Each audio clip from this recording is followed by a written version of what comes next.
Bien, en este video vamos a hablar de polimorfismo y alotropía. Algunos metales y no metales pueden tener más de una estructura cristalina y este es un fenómeno que se conoce como polimorfismo. Si este fenómeno ocurre en un sólido elemental, se lo denomina alotropía. Todo esto va a depender, los diferentes cambios en las estructuras, va a depender de la presión y de la temperatura exteriores.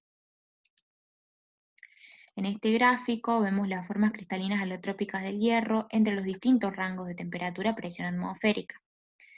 Vemos que el hierro alfa con una estructura cristalina BCC va a convertirse a los 912 grados centígrados a hierro gamma con una estructura cristalina FCC. Y esto se debe a que el hierro tiene mucha energía interna y necesita acomodar su estructura, por lo que va a sufrir una transformación. Al igual que el hierro, hay muchos metales de importancia industrial como el titanio y el cobalto que sufren transformaciones alotrópicas a temperaturas elevadas. En esta tabla vamos a ver algunos metales que se seleccionaron, los vemos acá, que presentan transformaciones alotrópicas. Vemos que a una temperatura ambiente tenemos su estructura cristalina y cuando cambia la temperatura vamos a encontrar otras estructuras cristalinas.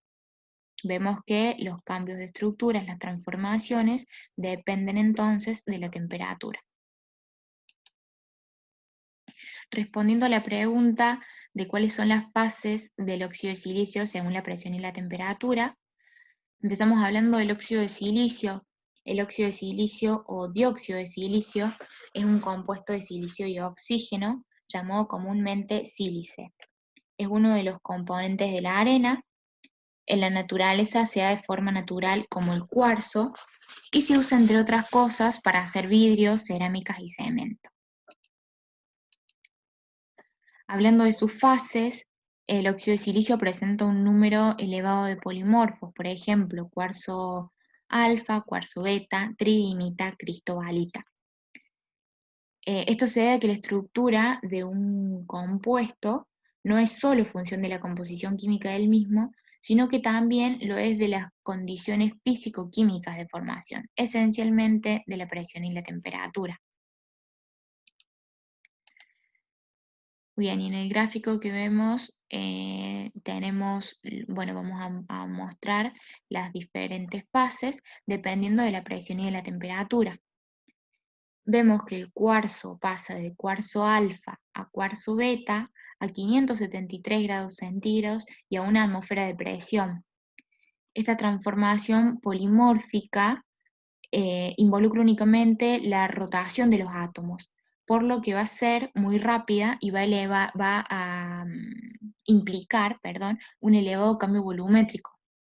Por ende, estos cambios volumétricos, estos cambios en la densidad, van a inducir a esfuerzos, y estos esfuerzos van a acumularse en los moldes o en las piezas cerámicas.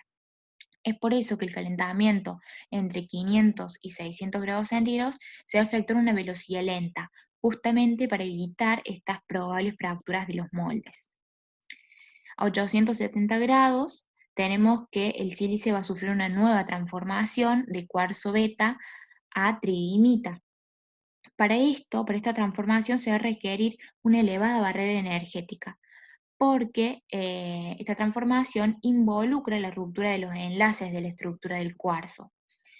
Y es por esto entonces que esta transformación, a diferencia de la anterior, va a ser más lenta.